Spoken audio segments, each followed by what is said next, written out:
Hello my dear student, how are you? I hope के सब अच्छे होंगे। तो बच्चों स्टार्ट करते हैं क्लास 5th नैतिक शिक्षा का चैप्टर नंबर 3। हमारे चैप्टर नंबर 3 का नाम है बच्चों विनम्रता। तो आइए बच्चों, बड़ी प्यारी सी स्टोरी है, स्टार्ट करते हैं। विनम्रता, ध्यान से सुनेंगे सभी। विनम्रता का वास्तविक अर्थ है जो अपने से कमजोर, असहाय, दरिद्र हों उनका आदर, सहयोग एवं सम्मान करना। विनम्रता जो होती है उसका जो वास्तविक अर्थ होता है बच्चों, उसका अर्थ होता है कि जो हमसे कमज़ोर हैं और असहाय हैं और क्या कहते हैं गरीब हैं, तो उनका हमें क्या करना चाहिए? आदर करना चाहिए और उनका सहयोग करना चाहिए और सम्मान करना चाहिए। विनम्रता वीरों का आभूषण होता है। जो वीर लोग होते हैं विनम्रता उनका आभूषण होता है।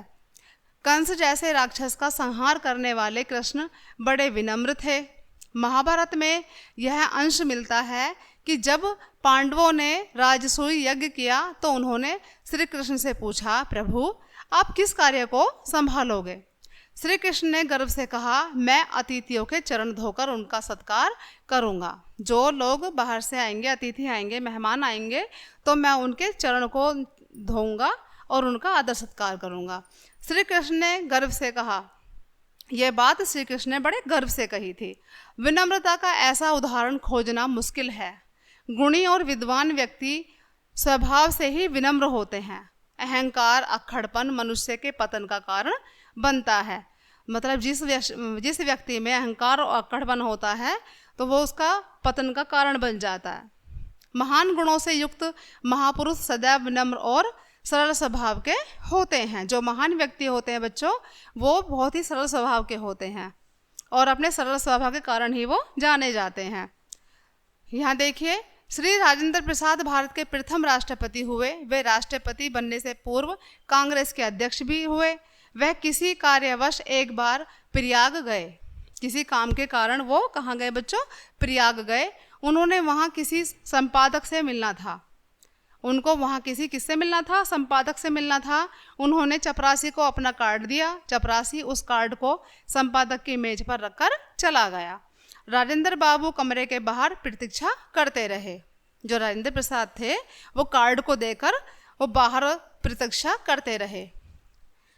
राजेंद्र बाबू रास्ते में भीग गए थे। खाली समय देखकर वे थोड़ी ही दूर कुर्सी सड़क पर बैठे मजदूरों के पास बैठ गए। वे लोग, जो मजदूर लोग थे, वे लोग अंगीठी के पास बैठकर हाथ सेक रहे थे। वे भी वहीं बैठकर अपने कपड़े सुखाने लगे। कौन सुखाने लगे बच्चों? राजेंद्र प्रसाद। अपना कार्य करते हुए चिंतामणि की दृष्टि से उनके कार्ड पर पड़ी। अपना कार्य करते हुए चिंतामणि की दृष्टि किस पर पड़ी बच्चों? उनके कार्ड पर पड़ी। किसके कार्ड पर? जो राजेंद्र प्रसाद जी ने अपना कार्ड भेजा था मंच पर। उन्होंने बाहर आकर क्षमा मांगी। बाबूजी ने बस इतना ही कहा, मुझे प्रतीक्षा नहीं करनी पड़ी। रास्ते में मेरे कपड़े भीग गए थे, अब वो सूख गए हैं बच्चों। सेकंड है, ये राजेंद्र प्रसाद जी की फोटो है बच्चों, यहाँ जो दी हुई है ये वाली। आगे चलते हैं। नेक्स्ट है, आदर अपने ज्ञान का ढिंढोरा पीटने से नहीं प्राप्त होता है, वरन इन्हें लोग अहंकारी कहने लगते हैं। जो व्यक्ति अपने विनम्रता का खुद से ढिंढोरा पीटते हैं तो उन्हें लोग क्या कहने लगते हैं? अहंकारी कहने लगते हैं। शील अथवा सदाचार को इसलिए आभूषण कहा जाता है। एक दिन स्वामी विवेकानंद जी के गुरु संत रामकृष्ण परमहंस एक बगीचे में टहल रहे थे। उनके दर्शन करने वाले कोलकाता के प्रसिद्ध डॉक्टर आए। इससे पूर्व वह परमहंस जी से नहीं मिले थे, इसलिए उन्हें नहीं पहचानते थे। उन्हें माली समझकर डॉक्टर साहब बोले, अरे हमें कुछ सुंदर सुंदर फूल ला दो, परमहंस जी को भेंट करने हैं। परमहंस जी ने उन्हें फूल तोड़कर ला दिए। जब डॉक्टर ने परमहंस जी को सत्संग के समय उनके आसन पर विराजमान पाया तो उन्हें बहुत लज्जा हुई। बहुत शर्मिंदा हुए वो कि जिन्हें हम माली समझ रहे थे वो कौन थे बच्चों? स्वामी परमहंस जी थे। उन्होंने संत जी के पैर पकड़ लिए और कहा, स्वामी जी मुझे क्षमा कर दीजिए, मुझसे बहुत बड़ी भूल हो गई है। परमहंस जी ने कहा, अधिक परेशान होने की आवश्यकता नहीं है। कि आपको अधिक परेशान होने की आवश्यकता नहीं है। हाँ, आगे से विनयशील बनने का प्रयत्न करो। हीरे जैसे उज्जवल चरित्र वाले दीपक के समान उदार गुणी मनुष्य स्वभाव से ही सरल और विनम्र होते हैं। नेक्स्ट है बच्चों, नेक्स्ट स्टोरी है दीपक मार्ग पर रखा हुआ था। दीपक कहाँ रखा हुआ था बच्चों? मार्ग पर, यानी कि रास्ते में रखा हुआ था। पथिक जो राही थे उसकी रोशनी में चलते और उसकी प्रशंसा करते, जिसे सुनकर बत्ती और तेल को ईर्ष्या हो जाती थी। जब बत्ती और तेल उसके अंदर जल रहे थे उनकी क्या हो जाती थी बच्चों? वो जलते थे, चिढ़ते थे, ईर्ष्या हो जाती थी उनको। एक दिन वे दोनों मिलकर दीपक से झगड़ा करने लगे। बत्ती ने कहा, मैं जलती हूँ और नाम तुम्हारा होता है, कि प्रकाश तो मैं देती हूँ जलकर और नाम किसका होता है? दीपक का होता है। अगर मैं ना होती तो तुम्हारा अस्तित्व ही नहीं होता। तेल ने भी क्रोध से कहा, जो तेल था दीपक में, उसने भी क्रोध से कहा, मैं अपनी बूंद बूंद से तुम्हें सींचता हूँ, तुम्हें सींचते सींचते मैं सूख जाता हूँ। मैं न होता तो यह नाम और प्रशंसा तुम्हें कहाँ से मिलती?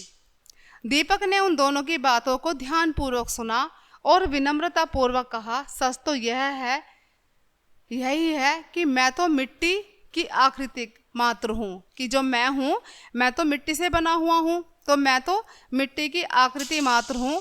तेल मेरा प्राण है और बत्ती मेरी आत्मा है। तुम दोनों के सहयोग से निकलने वाले प्रकाश से ही मैं अंधकार दूर करता हूँ। एक दूसरे के बिना हम तीनों अधूरे हैं।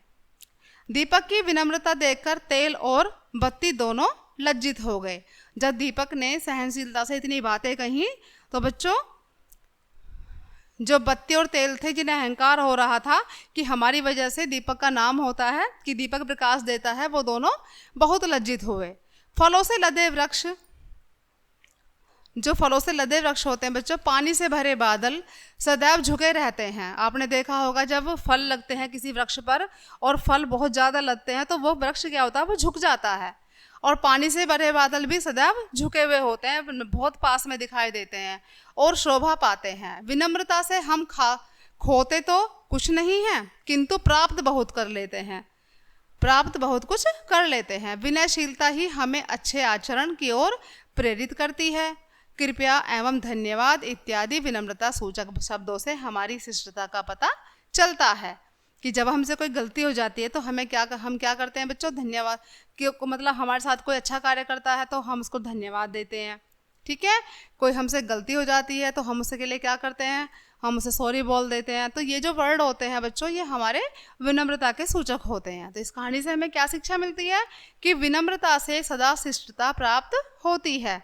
विद्वान व्यक्ति सदा विनम्र रहते हैं। जो विद्वान व्यक्ति होते हैं वो सदैव विनम्र रहते हैं। जो उनका जो व्यवहार होता है बच्चों, वो बहुत सरल और सौम्य होता है। तो बच्चों, ये थी हमारी आज की प्यारी सी स्टोरी। आई होप कि सभी को समझ आई होगी। तो बच्चों, मिलते हैं नेक्स्ट चैप्टर में नेक्स्ट स्टोरी के साथ। तब तक के लिए बाय बाय।